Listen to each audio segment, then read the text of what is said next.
I'm Malcolm Williams, Chief Executive of the Shipwrecked Mariners Society, and I'd like to talk about two neglected seagoing species of World War I, the mercantile marine and the fishing fleets.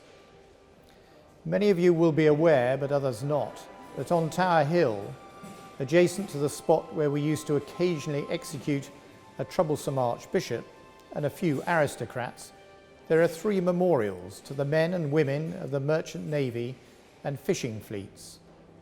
The first, and the one I want to focus on, records the names of 1,286 merchant ships and fishing vessels that were sunk, and the 11,900 men of the 17,000 who died in World War I and have no grave but the sea.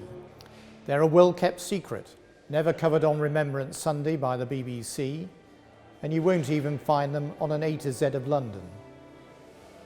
It wasn't until the year 2000 that the Merchant Navy were allowed to join the official march past at the cenotaph, and yet the Red Ensign has flown on the cenotaph since 1919.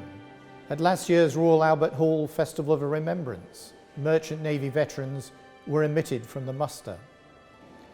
Britain entered the war with a mercantile marine of some 9,500 vessels, grossing 11.5 million tonnes, with a further 1,500 vessels from the Dominions.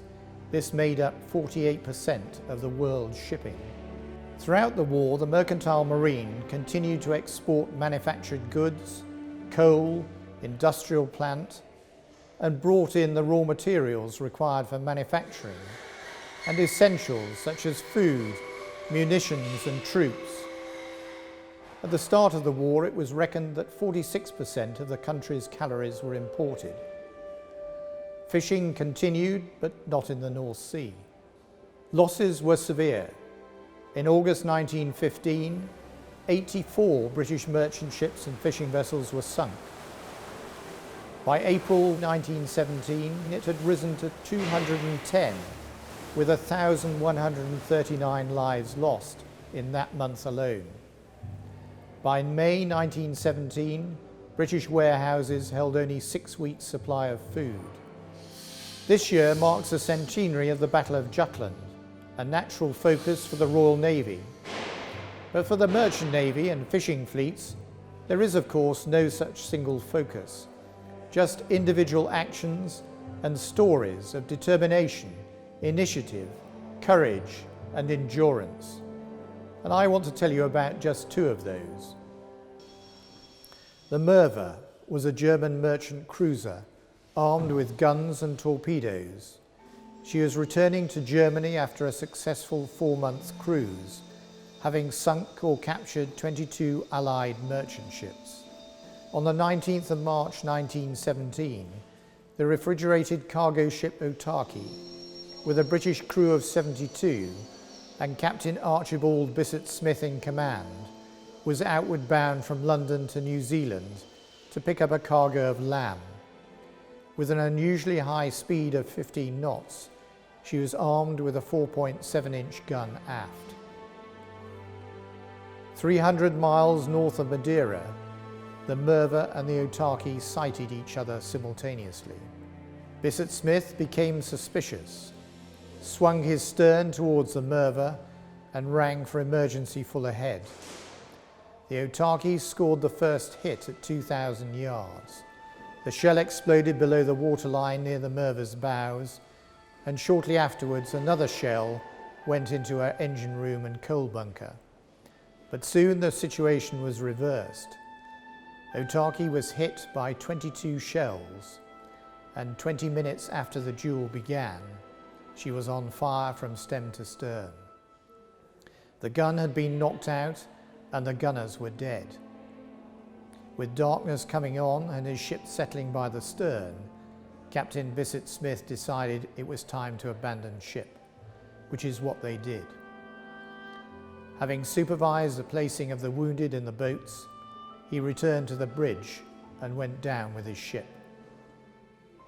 It wasn't until 1919, following a press campaign, that he was posthumously awarded the VC.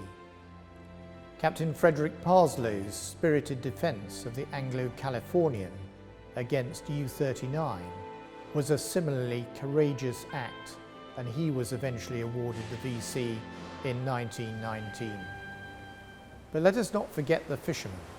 By the end of the war, nearly 1,500 trawlers and 1,400 steam drifters had been requisitioned for various tasks, particularly minesweeping and anti-submarine work. A total of 675 fishing vessels were lost to surface ships, submarines and mines. On the 1st of February 1917, the armed fishing smack Nelson was hauling her nets during the morning before going on to sweep for submarines. Thomas Crisp, skipper of the Nelson, spotted a surfaced U-boat at 6,000 yards, which then began firing. The Nelson was holed. Crisp lost both his legs. He called for the confidential papers to be thrown overboard and dictated a message to be sent by the vessel's 4 carrier pigeons. Nelson being attacked by submarine and anticipating his imminent death, skipper killed, send assistance at once. The Nelson was abandoned and the crew spent the next 2 days adrift, but 1 pigeon made it to Lowestoft and they were rescued. Thomas Crisp was awarded a VC. The vital contribution of the merchant navy and fishing fleets to the war effort was recognised by King George V in 1928, when he said that the mercantile marine was henceforth to be known as the merchant navy, the 4th service.